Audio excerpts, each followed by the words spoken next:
un poquito hablando de los temas que empezamos la semana pasada. La semana pasada titulamos el mensaje Señales antes del fin y estuvimos en el Evangelio de Mateo, capítulo 24. Hoy vamos a enfocarnos un poco más en uno de esos temas que mencionamos la semana pasada.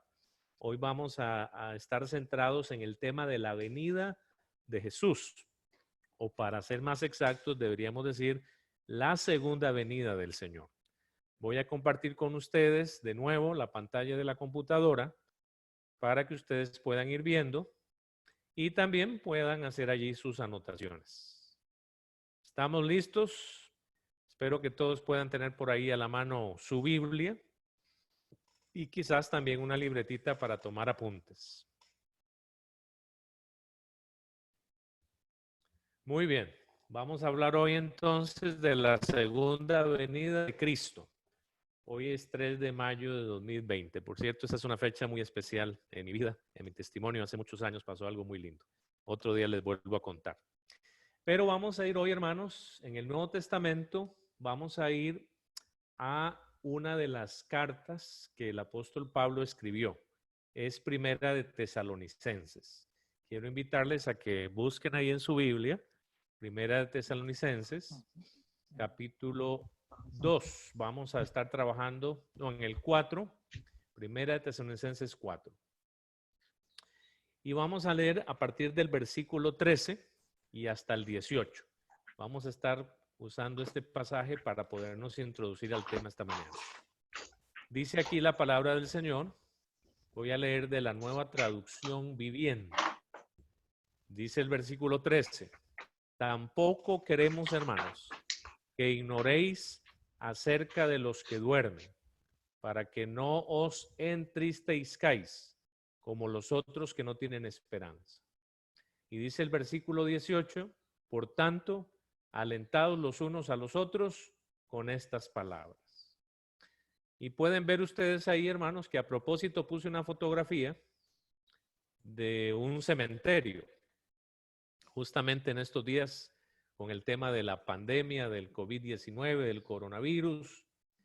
Quizás el temor más grande que las personas tienen es la muerte. Y ya sabemos que hasta este momento, en estos 2 meses o un poco más que llevamos desde que la pandemia se ha extendido a todo el mundo, que han muerto miles y miles de personas. Y cada día estamos escuchando en las noticias más personas falleciendo.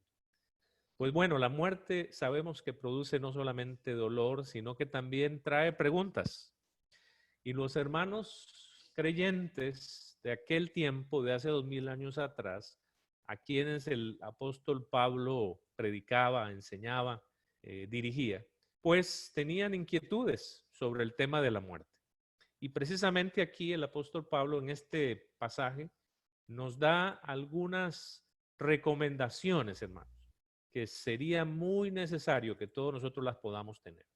En primer lugar, vemos aquí que este pasaje está dirigido a los hermanos. Esto es para los creyentes. Obviamente, la gente en el mundo que no tiene a Cristo, estas palabras que vamos a compartir hoy no pueden producir el mismo resultado, no tienen el mismo efecto. Esta es una promesa para los hijos de Dios. ¿Y cuántos hijos de Dios están aquí esta mañana conectados? Amén. Entonces esto es para nosotros. Diga, esto es para mí. Esta es una promesa para mí, vida, en el nombre de Jesús. Dice entonces, hermanos, no queremos que ignoréis acerca de los que duermen. Cuando la Biblia habla de los que duermen, habla generalmente de los que han fallecido, de los que han muerto. Y dice, no queremos que ignoren la realidad sobre los que han muerto, porque no queremos que ustedes se entristezcan como los otros que no tienen esperanza. Definitivamente un funeral de una persona creyente es un funeral totalmente distinto al funeral de una persona inconversa, porque el inconverso no tiene esperanza, porque el inconverso lo que puede esperar más bien es el castigo eterno, el juicio final sobre su vida. Pero para un creyente, hermanos, como hemos cantado esta mañana, la muerte más bien es la puerta que le abre la vida a la vida eterna. Es el momento que le llevará a estar con su Señor para siempre, por los siglos de los siglos. Por eso es que el creyente aunque claro, lloramos y nos duele cuando vemos partir a un ser querido, amado, pero si sabemos que ha muerto en Cristo, en nosotros hay esperanza y la tristeza va a ser consolada. Y dice el versículo 18, que estoy leyendo el primero y el último versículo de ese pasaje: por lo tanto, alentados los unos a los otros con estas palabras. O sea que estos versículos, hermanos, no son para asustar a nadie, no son para sembrar temor en nadie, sino más bien es para alentarnos nosotros, la iglesia de Cristo, los hermanos. ¿Y qué tiene Pablo que decirnos para alentarnos? Bueno, avancemos un poquito más en ese pasaje, en los siguientes versículos. Precisamente dice la palabra del Señor, versos 14 al 16. Sigo leyendo de la Nueva Traducción Viviente. Porque si creemos que Jesús murió y resucitó, así también traerá Dios con Jesús a los que durmieron en él. Por lo cual os decimos esto en palabra del Señor, que nosotros que vivimos, que habremos quedado hasta la venida del Señor, no precederemos a los que durmieron. Porque el Señor mismo, con voz de mando, con voz de arcángel y con trompeta de Dios, descenderá del cielo y los muertos en Cristo resucitarán. Aquí está la primera parte de la esperanza que tenemos para animarnos y para alentarnos. ¿Qué va a suceder con los que hayan muerto, los que hayan dormido en Cristo? Dice aquí la palabra del Señor. Bueno, precisamente en aquel día final, cuando el Señor regrese a la tierra, ellos, los que hayan muerto en Cristo, van a resucitar. Volverán de nuevo a la vida. El Señor operará el mismo milagro que operó en Jesucristo cuando estuvo sepultado 3 días. Sucederá y de manera universal. Todos aquellos que hayan muerto en Cristo, todos aquellos que hayan muerto en obediencia a la palabra del Señor, amando a Dios, sirviendo al Señor, a lo largo de todas las épocas, hermanos, pensémoslo, desde Adán y Eva hasta ese último día, resucitarán, se levantarán de sus sepulcros, donde sea que su cuerpo haya quedado, y serán precisamente en ese momento milagrosamente resucitados, lo cual significa que su alma, su espíritu se unirá a un cuerpo, pero ya no el mismo cuerpo que tuvieron antes, sino un cuerpo glorificado, nuevo, hermoso, glorioso, como el cuerpo que le fue dado al Señor Jesucristo cuando resucitó aquí en la tierra. Así que aquellos que ya hemos pasado este momento duro, difícil, que nos ha tocado sepultar a alguno de nuestros familiares queridos, pero si esos familiares, esos amigos, esos vecinos murieron en el Señor, tenemos la esperanza que en aquel día final el Señor les volverá a la vida. Resucitarán, no estarán en la tumba para siempre. Esta es la primera parte de esa promesa. Pero hay otra segunda parte también muy importante, que la vamos a ver aquí en los siguientes versículos. De ese mismo pasaje donde estamos, en Primera de Tesalonicenses. No solo los que hayan muerto, los que hayan dormido, sino que también los que estamos vivos vamos a experimentar algo sobrenatural. Dice Primera de Tesalonicenses 4:17. Luego nosotros, los que vivimos, los que hayamos quedado, seremos arrebatados juntamente con ellos en las nubes para recibir al Señor en el aire, y así estaremos siempre con el Señor. Miren ustedes qué linda promesa. Es decir, que si hoy, por ejemplo, el Señor decidiera volver a la tierra, regresar hoy, y nosotros estamos con vida, pues nosotros lo que vamos a experimentar será precisamente esa transformación. El Señor hará un milagro en los que estemos con vida. Seremos, sí, arrebatados. Y no sé si alguien se está preguntando por qué puse esa fotografía ahí de un tigre. pero precisamente es porque esa palabrita que está ahí subrayada, traducida como arrebatados, tiene que ver con una palabra griega que es harpazo, harpazo. Y esa palabra a nuestro idioma castellano se convirtió después en zarpazo. Es precisamente lo que hacen los felinos, como en este caso el tigre, con sus garras, con sus manos, con sus patas, cuando ellos están en cacería, cuando ellos están buscando su comida, cuando están peleando, cuando se están defendiendo. Dicen que la velocidad con que un gato, un felino, un tigre, un león arrebata a la presa con sus garras, con un zarpazo, a esa velocidad es precisamente que vamos a ser arrebatados por el Señor también. Él mandará a sus ángeles, como dice la palabra también, y recogerá de los cuatro vientos, del norte, del sur, del oriente, de occidente, a los suyos, a los redimidos, a los que hayan sido lavados con la sangre del Cordero de Dios. Y así como ese tigre reclama lo que es suyo, el Señor también recogerá a los suyos. Esto es lo que la Biblia nos está diciendo aquí en este verso. Eso es lo que significa precisamente esa palabra de arrebatamiento. Será algo intempestivo, inesperado, algo rápido, veloz. Incluso en otros textos bíblicos lo comparan, como lo vimos la semana pasada, con un relámpago.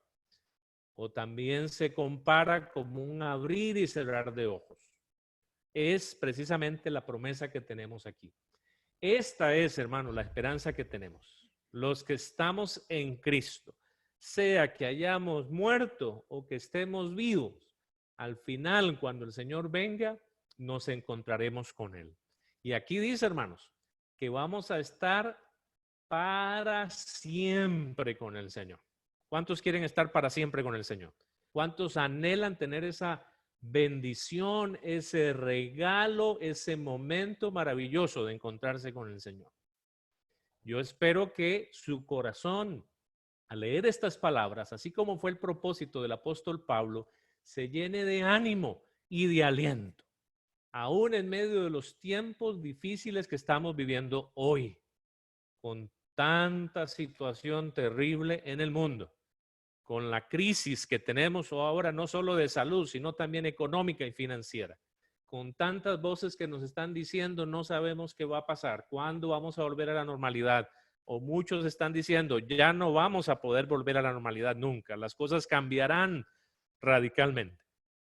Pues yo le quiero animar esta mañana, no se deprima con esas noticias, no se llene de tristeza, no se llene de desconsuelo o de temor. Al contrario, alégrese y gócese como lo hicimos en estos cantos, declarando la palabra y las promesas del Señor, porque Él lo ha prometido y Él lo cumplirá.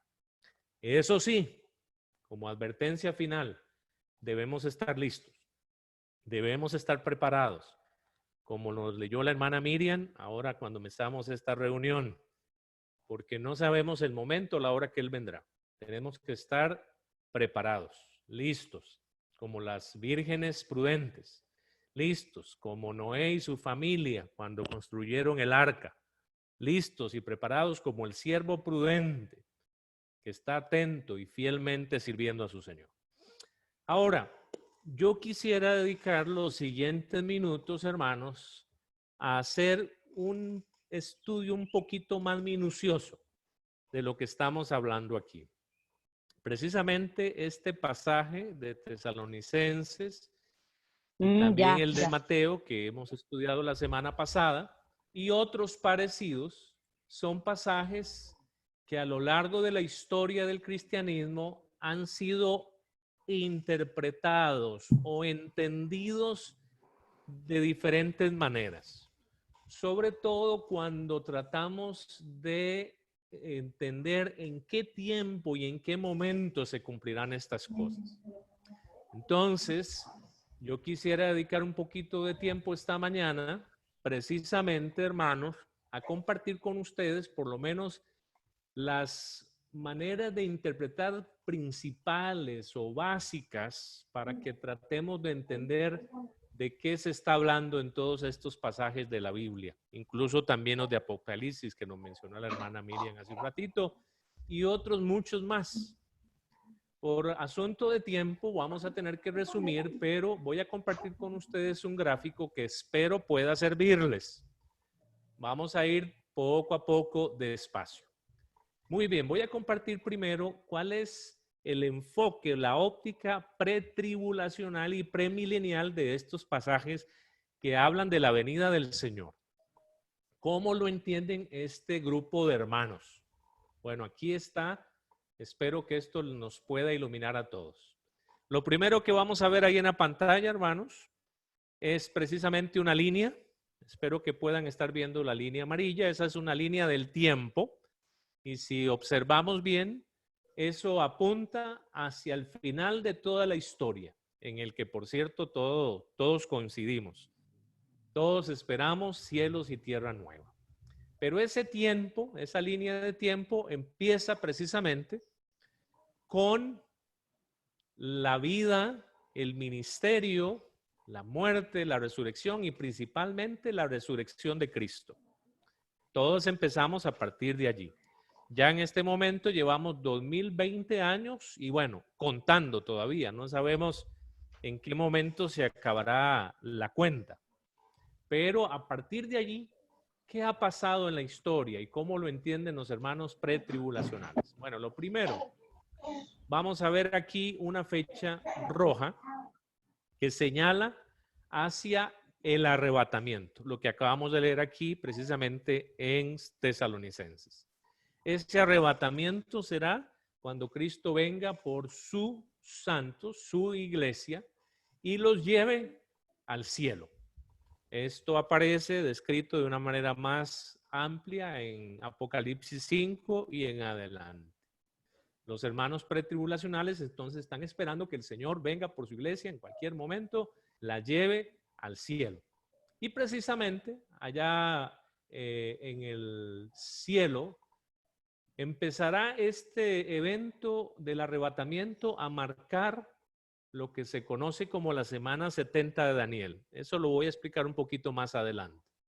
Pero serán 7 años, calendario, años nuestros, durante los cuales allá arriba en el cielo, ¿qué va a estar pasando? Bueno, en primer lugar, el Cordero abrirá el primer sello y todos los demás sellos y se desarrollará toda la historia que está escrita en Apocalipsis. También se llevará a cabo en el cielo el tribunal de Cristo, que este es como un juicio, más es visto como una evaluación de los creyentes de la iglesia. No es un juicio para traer castigo, sino más bien para traer premios, las coronas que son prometidas en la Biblia. Y finalmente, durante esos 7 años, allá en el cielo, se estará llevando a cabo las bodas y la cena del Cordero de Dios. Bodas del Cordero de Dios con la iglesia. Esto estará sucediendo allá en el cielo con la iglesia que ha sido arrebatada durante estos 7 años. Pero, según los hermanos pretribulacionales y premileniales, acá en la tierra estarán pasando cosas diferentes. Estoy poniendo esa línea amarilla para dividir lo que pasa arriba en el cielo de lo que va a pasar aquí abajo en la tierra. Aquí abajo en la tierra, de acuerdo con estos hermanos, lo que va a suceder es que los 4 jinetes del Apocalipsis serán liberados y empezarán a llevar a cabo su destrucción de la tierra. También los 7 sellos empezarán a ser abiertos. Además, se firmará un tratado de paz. Para estos hermanos, esto entonces será el principio de dolores, el inicio de estos 7 años o de esta última semana de Daniel. Ese tratado de paz será principalmente con la nación de Israel. Así es como estos hermanos lo entienden o lo interpretan. Pero al correr el tiempo, precisamente a la mitad de esa semana, ahí pueden ver una línea punteadita, a los 3 años y medio, aparece un personaje muy famoso en la Biblia y en el Apocalipsis principalmente. simbolizado por el 666, conocido como la marca de la bestia. Esto representa el aparecimiento o el surgimiento o la manifestación del anticristo. Esa fue una pregunta que se hizo la semana pasada. Será probablemente un personaje que vendrá a gobernar el mundo entero y será apoyado, respaldado por el falso profeta, que será un líder espiritual que unirá a todas las religiones incrédulas o rebeldes a Dios. Y este anticristo va a romper ese pacto de paz con Israel y va a empezar a perseguirlos. Y no solo a ellos, a los israelitas, sino también a aquellos que durante este tiempo pudieran creer en Cristo. Y entonces empezará la segunda parte de esa semana, de esos 7 años, que se conocerá después como la gran tribulación, donde las 7 trompetas sonarán y sucederá lo que está asociado a cada una de esas trompetas. Las 7 copas de la ira de Dios serán derramadas, igualmente traerá dolor y juicio sobre la tierra, y sucederá finalmente la batalla de Armagedón, que lo explicamos también la semana pasada. Esto es gran tribulación en la tierra como jamás nunca lo ha habido. Esos 7 años finales terminarán entonces precisamente con la venida, ahora sí, de Cristo, su revelación final, que viene a la tierra con sus santos, que trae juicio a las naciones, viene a limpiar la tierra de toda maldad, viene a reunirse, a restaurar a Israel, y un detalle muy importante para este grupo de hermanos premileniales, viene a establecer el reino milenial a la tierra. Entonces, precisamente, él viene con su iglesia, con quien ya ha estado 7 años allá en el cielo arriba, y viene a la tierra a instaurar aquí en la tierra un reinado literal de 1000 años. Esto es lo que se conoce como el milenio. Esto que tenemos aquí, hermanos, entonces representado es la postura pretribulacional y premilenial, para que podamos tener así como un panorama un poco más amplio de todas estas cosas que yo sé que a veces leemos o escuchamos y a veces no las relacionamos unas con las otras. Bueno, pero déjenme decirles, esa no es la única interpretación. También sobre estos mismos pasajes de Mateo 24, de Tesalonicenses 4, de Apocalipsis, de Daniel, hay otro grupo de hermanos, de estudiosos de la Biblia, que se conocen como la interpretación post-tribulacional y amilenial. Es distinto a lo anterior.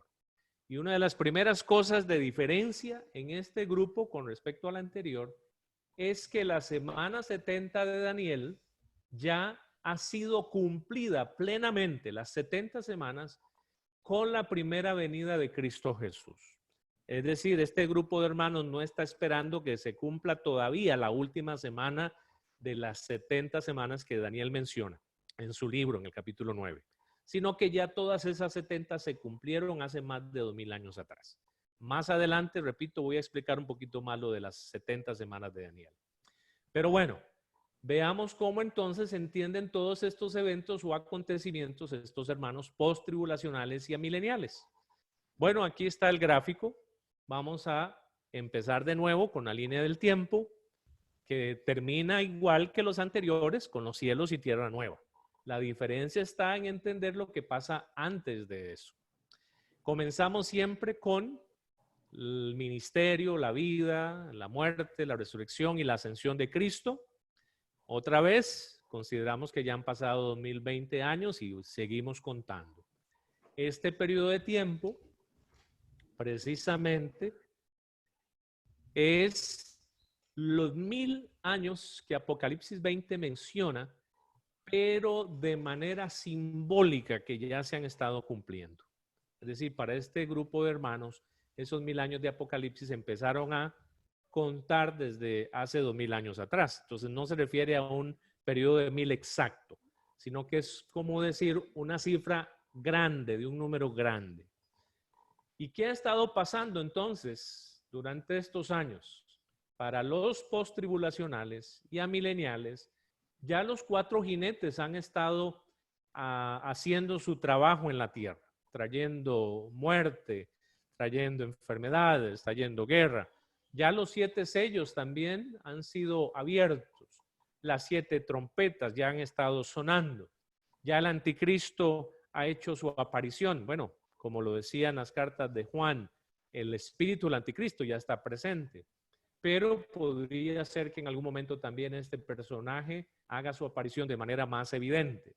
Las 7 copas de la ira de Dios ya también se han estado derramando.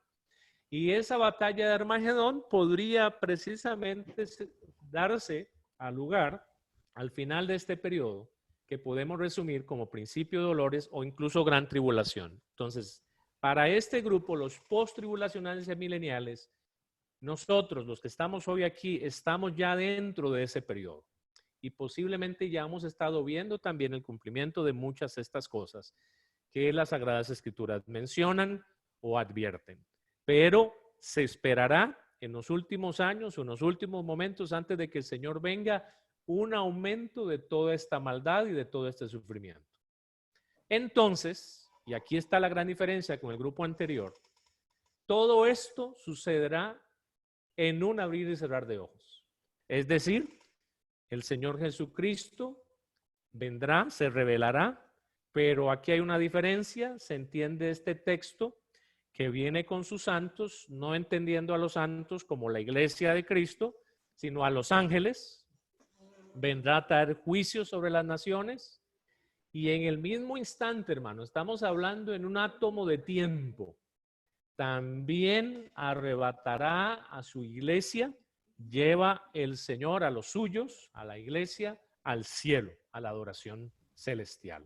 Y allá en el cielo, desde ese momento, como lo acabamos de leer ahí en 2 de Tesalonicenses, 1 Tesalonicenses 4, sucederá, sí, el tribunal de Cristo, será parte de la eternidad, las bodas y la cena del Cordero. Todo esto nos llevará inmediatamente, nos introducirá a los cielos y tierra nueva. Esta es la diferencia con los otros hermanos. Ven ustedes que entonces los postribulacionales y amileniales están esperando un último instante en la historia donde Cristo viene, recoge a su iglesia, castiga a los malvados aquí en la tierra, destruye la tierra y con su iglesia en el cielo empiezan los cielos y tierra nueva. Esta es, de manera resumida, la postura o la diferencia de los postribulacionales con respecto a los anteriores que le llamábamos pretribulacionales.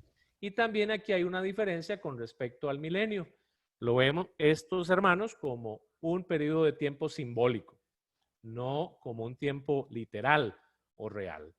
¿Y qué pasará con los malvados? Bueno, se llevará a cabo el gran trono blanco en este mismo instante, en este mismo momento, y serán lanzados al lago de fuego Satanás, el profeta falso, la bestia, el anticristo.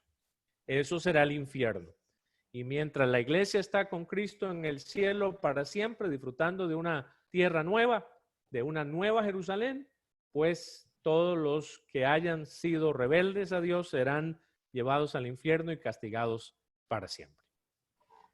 Ahora, podemos tal vez ir un poquito más allá, hermanos, porque he mencionado en esta explicación un concepto que aparece en Apocalipsis 20.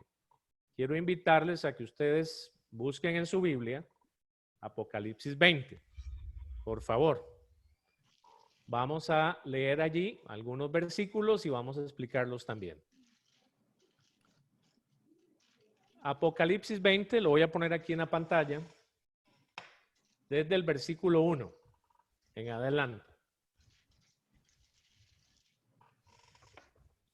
Dice, luego vi a un ángel que bajaba del cielo con la llave del abismo sin fondo y una pesada cadena en la mano.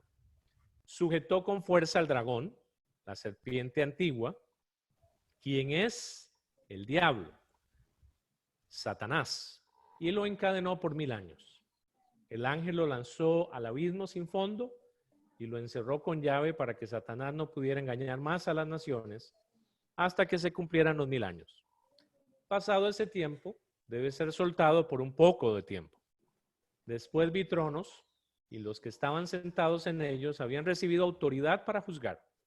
Vi las almas de aquellos que habían sido decapitados por dar testimonio acerca de Jesús y proclamar la palabra de Dios. Ellos no habían adorado a la bestia, ni a su estatua, ni habían aceptado su marca en la frente o en las manos. Volvieron a la vida y reinaron con Cristo durante 1000 años. Sigo leyendo. Versículo 5. Esta es la primera resurrección. El resto de los muertos no volvieron a la vida hasta que se cumplieron los 1000 años.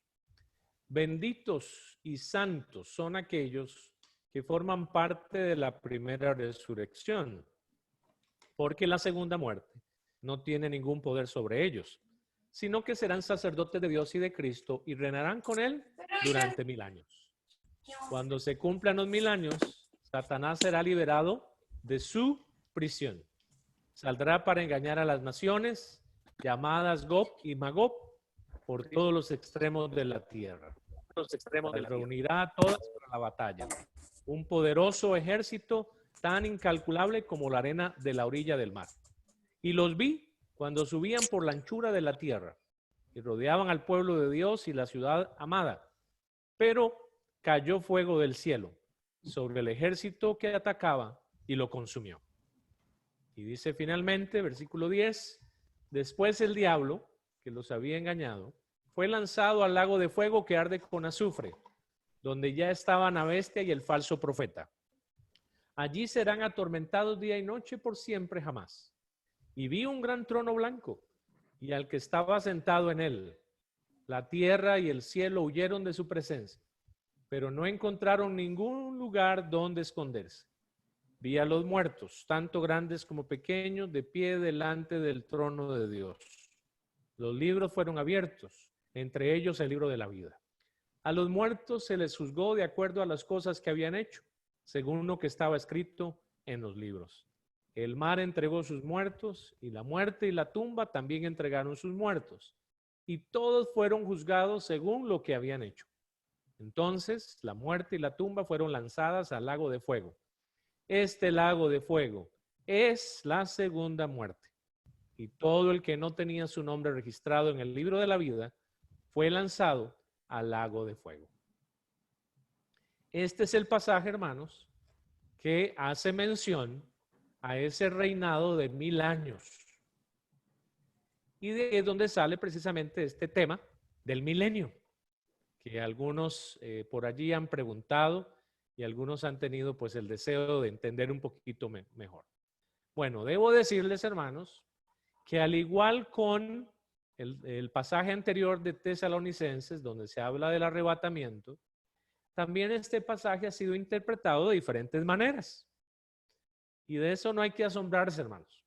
Los seres humanos, pues generalmente, pues vemos las cosas de diferente forma.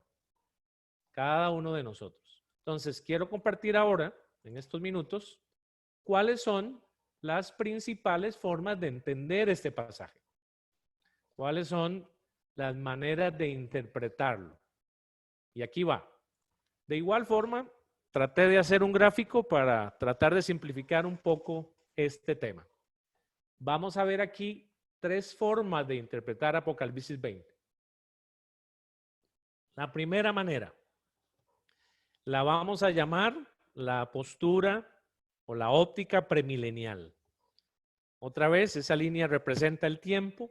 Vemos que cada una de estas posturas siempre terminan en lo mismo, cielos y tierra nueva, en eso sí estamos de acuerdo, gracias a Dios.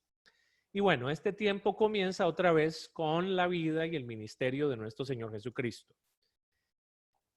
Esta postura premilenial, ¿cómo entiende este pasaje de Apocalipsis 20? Bueno, vamos a representarlo aquí.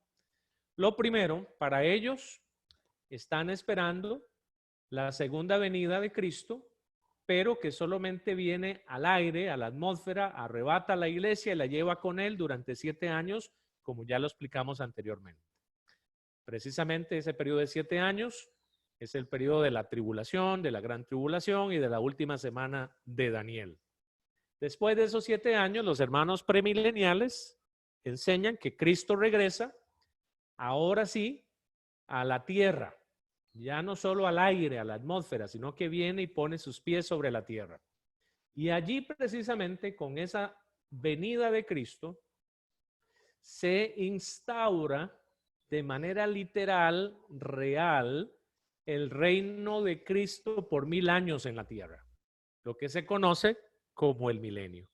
Y ellos interpretan todo este capítulo 20 de Apocalipsis de manera literal, que Satanás va a ser atado por un tiempo, va a ser echado en un abismo, que el Señor va a estar reinando las naciones, que al final de ese periodo Satanás es liberado de nuevo, se dará una gran batalla, una gran guerra y finalmente Dios pone a Satanás y a todos los demás para siempre en el lago de fuego. Entonces sucede el juicio final y bueno, se llega a los cielos y tierra nueva. Pero entiéndanlo, estos hermanos premileniales insisten que Cristo reinará 1000 años aquí sobre la tierra. Ellos dicen que vamos a ver, su palacio, sus oficinas serán instaladas en Israel, en Jerusalén seguramente. Y desde ahí él estará gobernando todo el planeta. Hay una segunda postura que se conoce como postmilenial.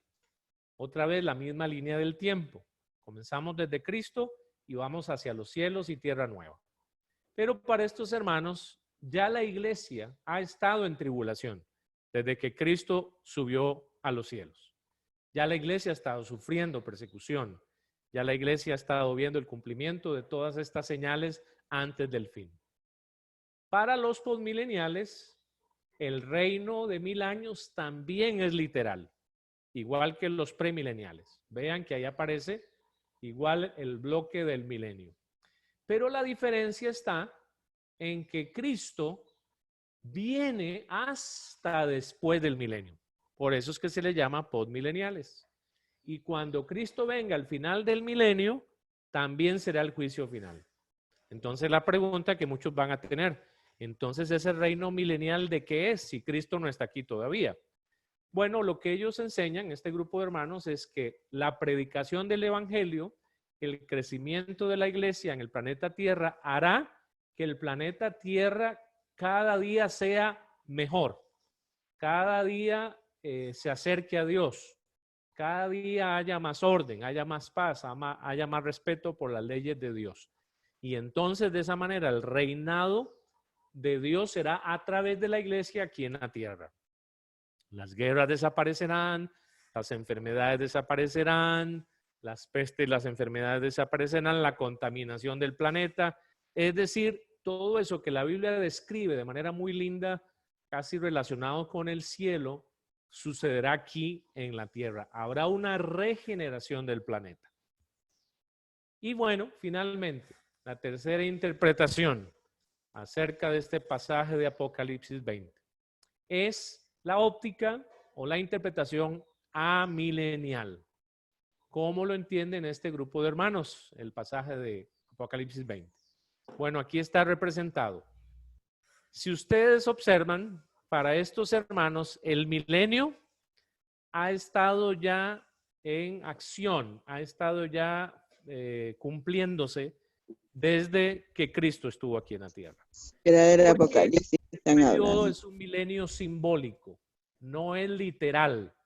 Es decir, no son 1000 años reloj como nosotros estamos acostumbrados, sino que es una expresión para referirse a un largo periodo de tiempo, normalmente indefinido. Y ahí es donde estamos precisamente en este momento. Y aquí hay principio de dolores y aquí hay gran tribulación. ¿Y qué sucederá finalmente? Bueno, finalmente se dará la segunda venida de Cristo y será al mismo tiempo el juicio final para castigar a Satanás, a sus demonios y a todos los impíos y lanzarlos al lago de fuego, al infierno eterno, y llevarse a su iglesia, a la esposa del Cordero, para vivir en los cielos y tierra nueva. Esto resume, hermanos, de manera general estas tres posturas. Pero tengo una figura más, la última, para tratar de ayudarles un poco más también a entender. Es esto que está aquí, el milenio, interpretación de Apocalipsis 20, otra forma de verlo. Vamos a verlo ahora así. Los premileniales hablan del mundo actual que empezó a funcionar desde Cristo, la gracia. Ya llevamos más de 2020 años. Habrá un mundo venidero llamado el milenio, interpretado como 1000 años literales. Y finalmente habrá cielos y tierra nueva, o la eternidad. ¿Qué pasa entre esos tres círculos o entre esos tres mundos? Bueno, entre el mundo actual y el mundo venidero se está esperando la segunda venida de Cristo, como ya le expliqué antes, generalmente entendida por dos sucesos separados por 7 años. Y entre mundo venidero y cielos y tierra nueva será el juicio final. Este es así un gran resumen de la postura premilenial. ¿Cómo podemos resumir la postura postmilenial? Bueno, tenemos otra vez los mismos tres mundos, mundo actual, mundo venidero, Sí, cielos y tierra nueva. Pero vean la diferencia. Aquí, la segunda venida y el juicio final suceden entre el mundo venidero y los cielos y tierra nueva. Vean que cambia el orden. Antes del milenio, la segunda venida, en el caso de los premileniales, o después del milenio, en el caso de los postmileniales, la segunda venida de Cristo. Y finalmente, los amileniales. Aquí, en el caso de los amileniales, en realidad solo hay dos mundos nada más. Porque el amarillo, el mundo venidero, desaparece. Ya explicamos que los amileniales ven este pasaje de Apocalipsis como un símbolo. Entonces, entre el mundo actual, que es el mundo en el que estamos hoy, el rojo, y los cielos y tierra nueva que estamos esperando, pues sucederá en algún momento la segunda venida de Cristo y el juicio final sobre todas las naciones. El juicio del trono blanco. Vean ustedes entonces aquí otra vez, de manera resumida, las diferencias principales. Y bueno, aquí terminamos esta presentación de esta mañana. Espero que esto haya ayudado, hermanos, a entender un poquito más estas cosas.